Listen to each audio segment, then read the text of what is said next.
Welcome to Unit 5, Video 3. The focus of this video is going to be on the division of Christianity. Christianity began during the Roman Empire, spread, became a very, very popular religion, and so it is going to be the official religion of the Byzantine Empire as well. Again, the Byzantine Empire is what used to be the Eastern Roman Empire, but there is going to be a division of Christianity during the time of the Byzantine Empire. There's going to be a major split, and it is going to be between Roman Catholic and Greek Orthodox. So we're going to talk about what that split means and how it occurred in this video. So to start out, we're going to take a look at the original split. So early Christianity is shown here by this black bar. We have early Christianity. There were different versions of it throughout the Roman Empire, but essentially everyone practiced the same forms of Christianity. Then in the 11th century AD or CE, there was a schism or split. Schism means split. So it's known as the Great Schism, and you see two forms of Christianity emerge: the Eastern Orthodox, Eastern Greek Orthodox, and the Western Roman Catholic. Now, this will not be the only split in Christianity. There will be many, many more. Different versions, you see here, major branches, different versions or branches of Christianity exist today, and they had splits at different points in time. The one we are talking about is the split between Western Roman Catholic and Eastern Greek Orthodox. So this red and blue line here. So there are other splits in Christianity that lead to different practices of Christianity, but they all fall within the Christian faith. They just have different ways of practicing and some different beliefs. So there are 5 major differences between Eastern Greek Orthodox and Western Roman Catholic that we're going to cover in this unit. The first is, what language should the liturgy be in? Liturgy is the customary public worship or service, done by a specific religious group. So what language should service be in? Service, church service, when you go to service, what language should be spoken?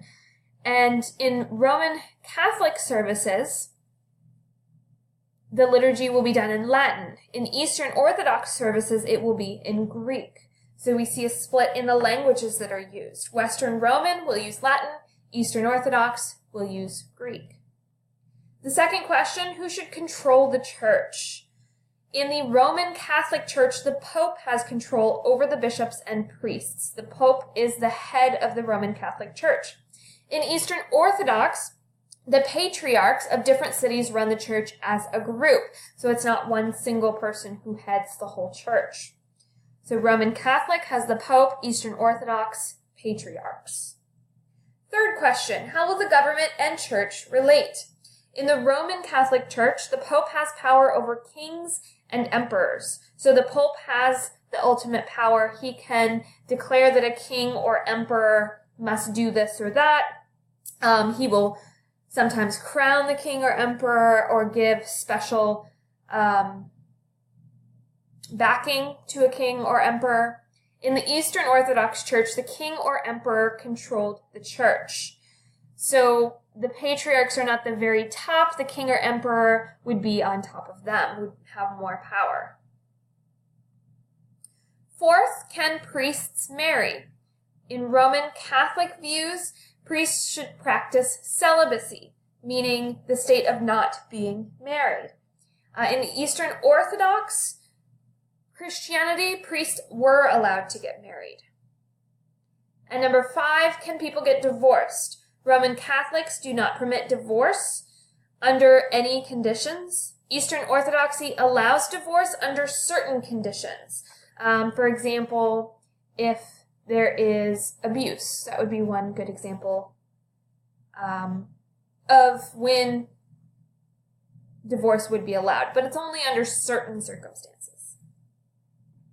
So here's a summary of those 5 differences between the two sides.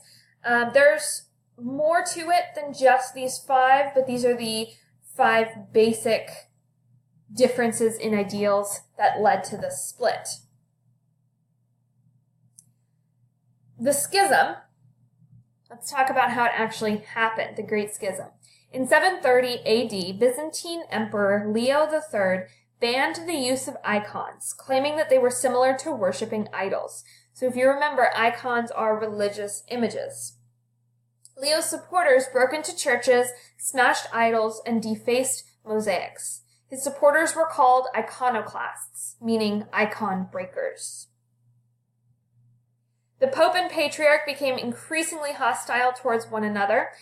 There was already differences in the way these churches practiced, but this is going to much further the divide. In 1054 CE, the Pope and Patriarch excommunicated each other, which formalized the split between the Eastern and Western Christian churches. So this excommunication means the taking away of a person's right of membership in a Christian church. So the Pope said that the Patriarch was no longer a part of his church, and the Patriarch said the same of the Pope. So this created the official split between Eastern Greek Orthodox and Western Roman Catholic churches.